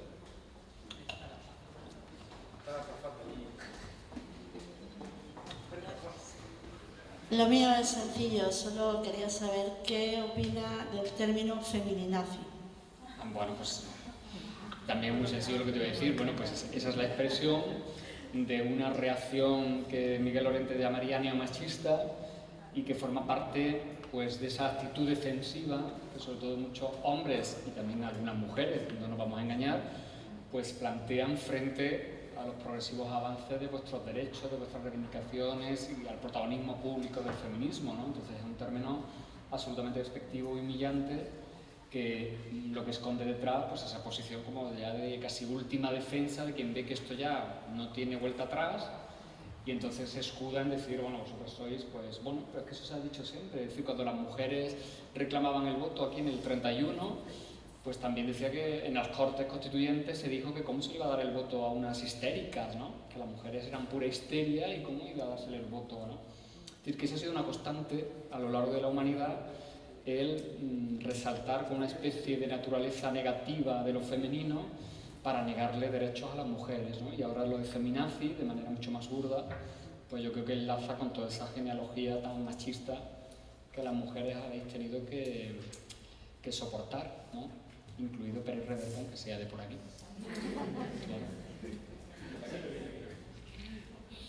Claro. Bueno, y en relación a lo que usted me decía, bueno, yo es que creo, volvemos casi al principio, es que yo creo que por sí solos los hombres no van a cambiar. Y yo creo que una evidencia de lo que usted bien ha dicho, pues que creo que en este país, bueno, pues yo creo que muchos aspectos que tienen que ver con la educación en igualdad pues no se han tenido en cuenta.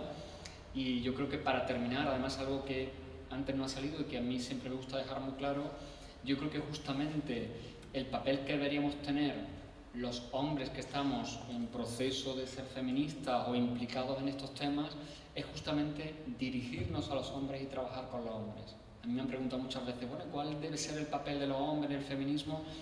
Yo creo que, por supuesto, no tenemos que explicarle cosas a las mujeres ni decirle cosas a las mujeres porque somos nosotros los que tenemos que aprender del feminismo de ellas, ni, por supuesto, asumir el protagonismo de esas vindicaciones, pero sí que creo que tenemos una especial responsabilidad de dirigirnos a nuestros iguales y de trabajar con nuestros iguales. Yo creo que ese sería el reto esencial a cualquier nivel, es decir, el que sea educador en su espacio educativo, el que esté en una asociación con lo que haga, el que esté en una institución pública pues con lo que pueda maniobrar desde ahí. Y yo creo que esa es la única estrategia, ¿no? Una especie de cadena que irá multiplicando, que cada vez sean, esperemos más, los hombres que cambien el chip. En Murcia, él lo puede contar, hay varios grupos ya de hombres que están trabajando esto. Lamentablemente en Cartagena no hay todavía formado ningún grupo, pero siempre estamos a tiempo. Claro. Bueno, sí, yo creo que para contarlo en otra charla, estamos sobre el tiempo y quería daros las gracias a todas y sí, claro, yo creo que a todas.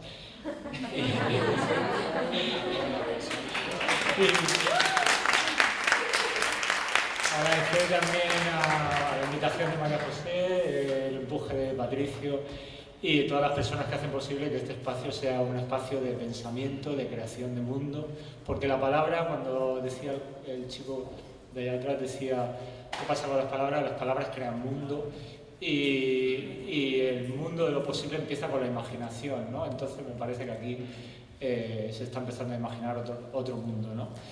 Y gracias a Octavio por tanta sabiduría, viene de tierra de sabios,